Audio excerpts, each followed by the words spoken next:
एक गांव में दो आइसक्रीम वाले राजू और राना रहा करते थे। राजू बहुत नेक दिल और अच्छा इंसान था। वो बहुत गरीब था, इसलिए उसके पास एक छोटी सी आइसक्रीम ट्रॉली थी। वो उस ट्रॉली पे आइसक्रीम बेच के अपना जीवन बिताता था और दूसरों की मदद भी करता था।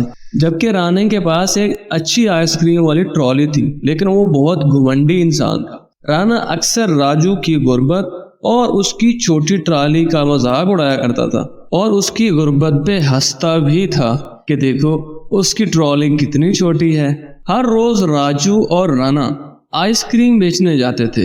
राजू क्योंकि बहुत अच्छा इंसान था तो लोग अक्सर उससे आइसक्रीम लेते थे।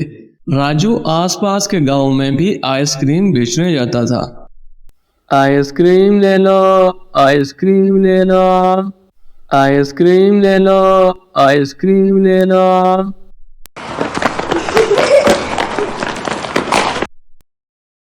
वो सुबह सुबह दोनों अपने घर से इकट्ठे निकलते।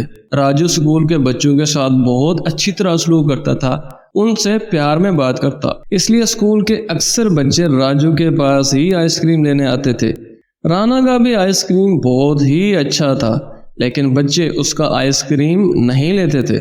एक दिन वो दोनों स्कूल के सामने आइसक्रीम बेच रहे थे। एक गरीब लड़का राना के पास आया और खाने के लिए आइसक्रीम मांगी। राना जी, मुझे भूख लगी है, मुझे आइसक्रीम दे दो, लेकिन मेरे पास पैसे नहीं है। राना उस पे गुस्सा हो गया। पहले पैसे लाओ फिर आइसक्रीम दूंगा, अगर पैसे नहीं है तो यहाँ आने की जरूरत ही नहीं है। वो बच्चा ये सुनकर बहुत दुखी हुआ क्योंकि वो एक गरीब था। ये सब कुछ दूर से खड़ा राजू देख रहा था। उसे राना की इस बातों पे बहुत गुस्सा आया क्योंकि बचपन में राजू भी बहुत गरीब था। राजू ने बच्चे को आवाज दी, बेटा मेरे पास आ। वो बच्चा वहां गया तो राजू ने उसे आइसक्रीम दी और पूछा, बेटे तेरा घर कहाँ है, तुम्हारा नाम क्या है? बच्चे ने जवाब दिया, मेरे वालिदैन नहीं है, मैं एक अनाथ हूँ, मुझे लोग चिंकू कहते हैं, तो आप मुझे भी चिंकू के नाम से बुला सकते हैं। राजू ने कहा, अच्छा बेटा, तो क्या तुम मेरे साथ मेरे घर चलोगे? मैं तुम्हारा ख्याल रखूंगा, तुम्हें नए कपड़े लेके दूंगा और तुम्हें स्कूल भी भेजूंगा। ये सब सुनकर चिंकू बहुत खुश हुआ और राजू के साथ चल पड़ा। जाते ही चिंकू राजू के घर में आराम से सो गया।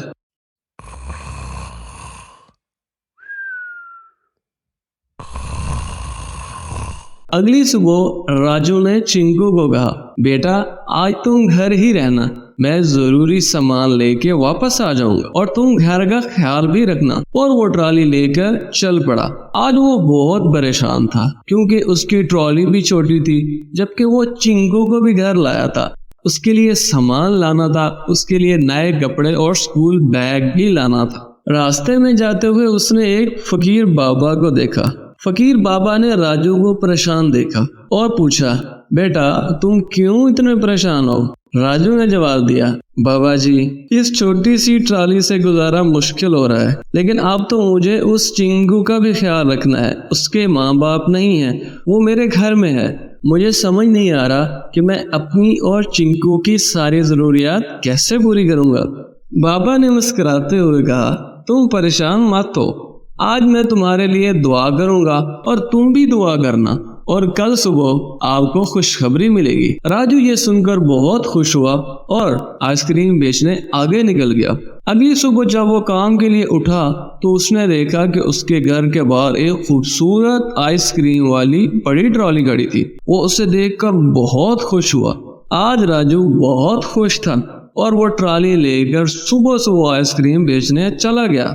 रास्ते में आइसक्रीम बेचता ही जा रहा था, लेकिन आइसक्रीम खत्म ही नहीं हो रही थी।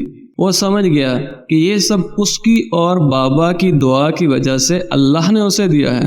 राना ने जब नई ट्रॉली देखी तो उसे जलन होने लगी। उसने सोचा कि इसके पास पैसे कहाँ से आए, इसने नई ट्रॉली कहाँ से खरीद ली। खैर वो भी उस दिन आइसक्रीम बेचने चला गया। उस दिन उसकी सारी आइसक्रीम बिक गई और राजू ने बहुत पैसा कमाया। वो उसी दिन ही नए कपड़े, स्कूल बैग और जूते भी लेकर आया और चिंकू उसे देखकर बहुत खुश हुआ। अगले दिन चिंकू को वो साथ स्कूल ले गया और इस तरह चिंकू ने भी स्कूल ज्वाइन कर लिया। राजू का काम बहुत अच्छी तरह चल रहा था। लेकिन राजू सुबह से शाम तक आइसक्रीम बेचता और पैसा कमाता था। लेकिन राणा ये सब देख के जलता रहा। तो इसी तरह चिंकू की मदद करने की वजह से अल्लाह ने राजू को बहुत पैसा दिया और इन पैसों से उसने अपने लिए एक नया घर भी बनाया और चिंकू भी बहुत खुश उसी घर में रहने लगा। तो बच्चों, हमने इस कहानी में क्या सीखा? हमने इस कहानी में ये सीखा कि जब दूसरों के पास कुछ ना हो तो उनकी मदद करनी चाहिए। उनके पास कपड़े, जूते या घर ना हो तो उनके लिए उसका भी इंतजाम करना चाहिए। दूसरा, हमने ये सीखा कि दूसरों की खुशी को देख के परेशान नहीं होना चाहिए, दूसरों की मदद भी करनी चाहिए। हमारी सोच बहुत अच्छी होनी चाहिए, क्योंकि अगर हम किसी के साथ अच्छा करेंगे तो हमारे साथ भी अच्छा होगा, लेकिन अगर हम किसी के साथ बुरा करेंगे तो हमारे साथ भी बुरा होगा। अगर हमारी वीडियो आप लोगों को अच्छी लगी तो हमारी वीडियो को लाइक करें और चैनल को सब्सक्राइब करना मत भूलिएगा।